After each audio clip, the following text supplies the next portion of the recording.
The reason why it is propaganda holds a very pinnacle space in our existence is because propaganda puts the burden of responsibility on someone else. And all of us love it when the burden of responsibility is placed at the doorstep of someone else who is not us. So propaganda makes you believe that you are good and the other person is bad. Propaganda justifies why you are in the situation that you are in. So even if you are seated at home and have done nothing to look for a job, but now there is propaganda that says that there is now someone we can blame for your joblessness, you will jump onto it because now there is someone that we can actually blame. So even if you were sent to Nairobi University, like our comrades here, and after you go to Nairobi University, you ran away from the university and went to Thika to do your own things. Okay? Yes. When you hear that there is a lecturer's strike, it makes you very happy. Why? Because then you can justify that, you know what, the reason why I scored badly is because we were not taught. Because now that covers the fact that you are actually not in school. So propaganda, that is how it actually operates. It operates on the fact that it is more consoling and it is sweet to consume. We all love a numbing effect. We love something that when we hear or when it comes to us, it makes us feel like we are more responsible than everyone else. It makes us feel like the other people are wrong and we are right. That's why it is always easier to lump all blame on governments. Why? Because after you lump the blame on government, you look responsible.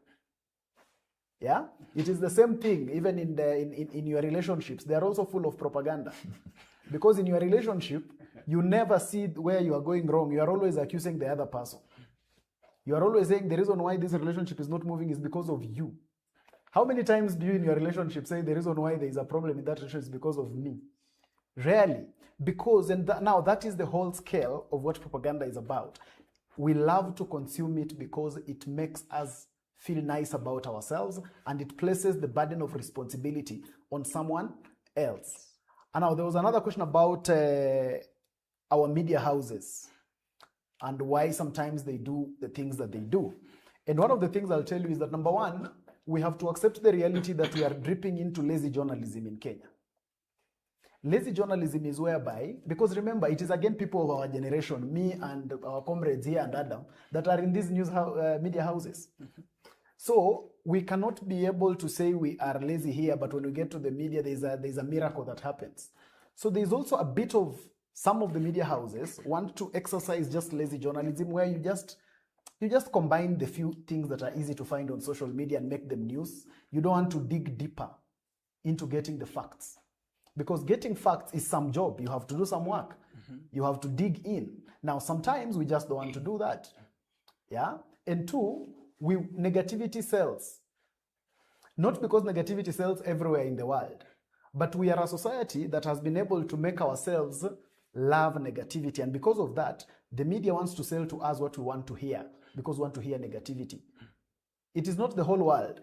I want to challenge you that tomorrow morning or on Monday, when you're buying the newspaper in the street of Kenya, also, as you Google the newspaper headlines of Kenya, Google the newspaper headline in South Africa, Google the newspaper headline in China, and see whether China will be speaking negativity as well in their country on all their newspapers. But on our newspapers, we'll find negativity from top to bottom. Why? Because we have been accustomed to want to consume negative things and want to consume a lot of negative energy. And that's why our media wants to actually spin it in that direction. Because at the end of the day, we all want to feel nice about ourselves. We all want to feel like the reason there is a problem is because of someone else. I want to ask you a simple question. Yes.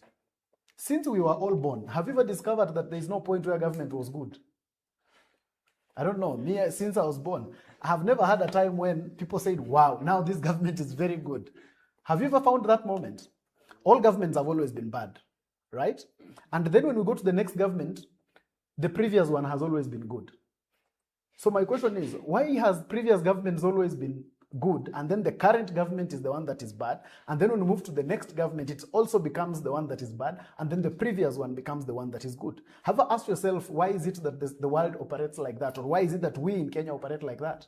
It's because we love a good feeling.